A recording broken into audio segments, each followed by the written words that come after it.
A subject that's hardly been discussed lately, and that is the flooding in both Queensland and Victoria and New South Wales. One of the interesting aspects of this flooding disaster, especially in Queensland, was Premier Anna Blight's constant requests on the TV for donations from Australians all around the country, which is fair enough. So she kept calling for money and people were handing out loot all over the place to Queensland. And then what does the federal government do? What does the Prime Minister Julia Gillard say a few days ago? Oh, we're going to impose a levy on all the Australian people, on all Australian taxpayers to assist with the floods. Well, to my mind, that's a bit diabolical. It's almost a disgusting act, because here we have a Premier in Queensland, Anna Bligh, pleading for donations from Australians. Good Australians hand over their money to the cause, and then the federal government comes on top of that and says, well, thanks for donating, but we're going to tax you on top of that as well. So people that have already donated to the floods are now going to get a second whammy. They're going to be taxed twice.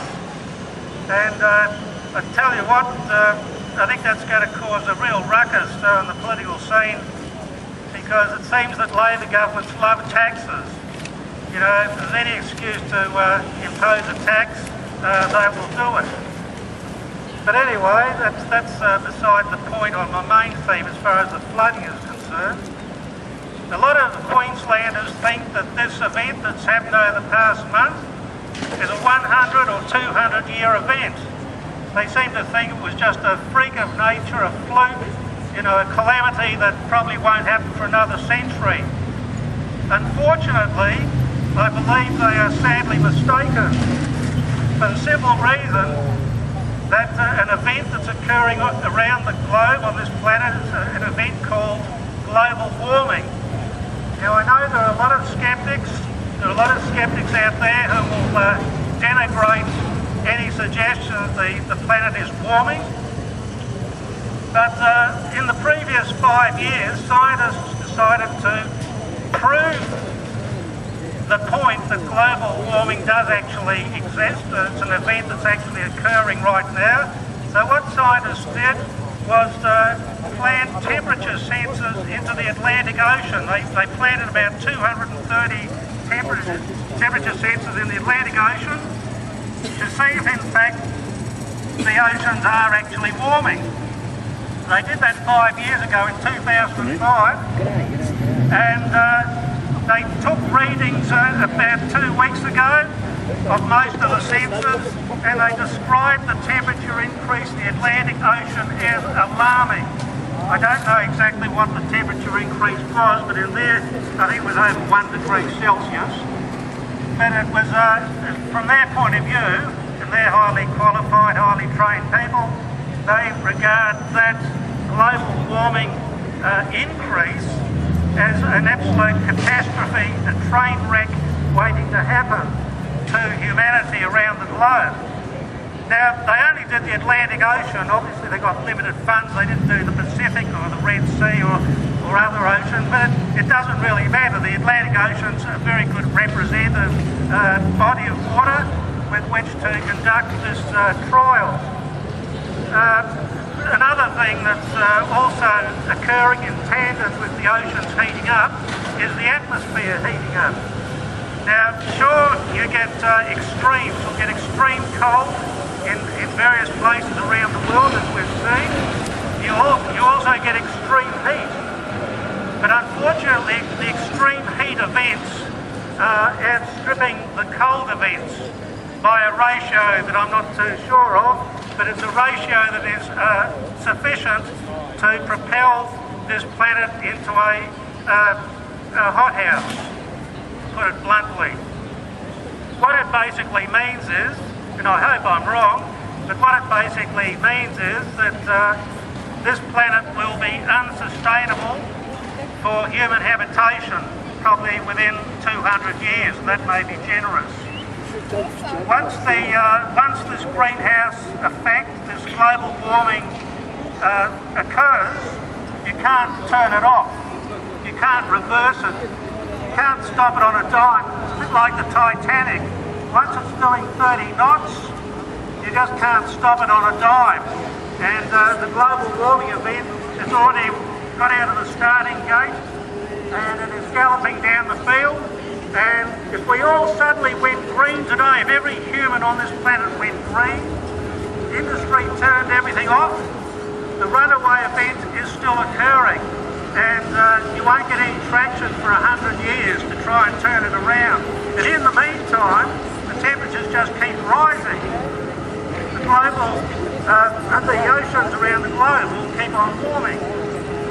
But if that's not bad enough, there's something that is even worse than those two things. But those two things cause this third thing, and the third thing I refer to is not just flooding, that is precipitation from rain inland, of course.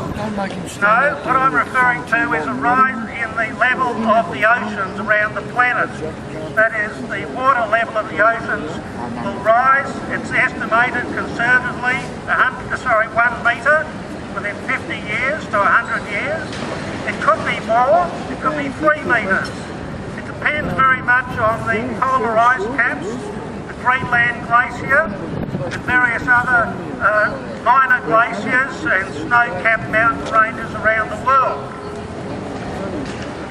They have discovered from satellite imagery over the past decade that the polar caps, the South Pole and North Pole, the polar caps are actually eroding.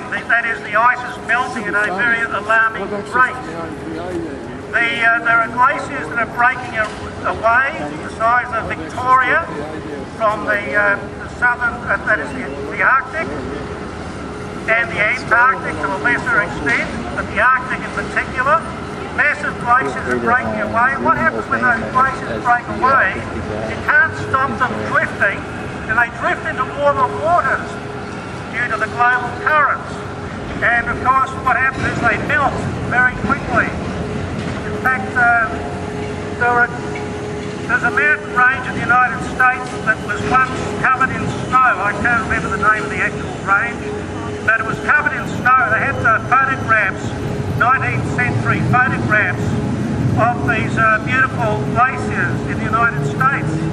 And today there's only about 1/10 of the ice left. 1/10? They reckon by 2020 there won't be any ice at all. And that's just a small indicator in the United States itself of the dramatic effect humanity is having on this planet. And as I say, even if we all go green, it's too late to rectify what we've unleashed. No, I don't it's think way so. too No, late. I don't think so. Because it's I don't think so. the events are self-fulfilling. It's called a runaway effect. It's a multiplier effect. And it builds on itself. Humans become irrelevant now in terms of the dramatic global warming, flooding, events, etc. that are going to occur over the next 2 centuries or so. As far as Queensland is concerned and Victoria and New South Wales with regard to the flooding, the precipitation that caused it, i.e. rain, as the oceans warm up, more water evaporates. And as more water evaporates, you get greater cloud cover and more dense clouds. So you get greater amounts of rain, more precipitation. So basically what's happening is that the oceans are being transferred aerially, airborne, into the inland areas of various nations, for instance Australia. And that is one of the dilemmas the Queenslanders and all states in Victoria, in Australia, is that it can't be stopped. That's the problem. So you'll find in terms of real estate, people will be fleeing coastal areas. What was once premier real estate will now be given away.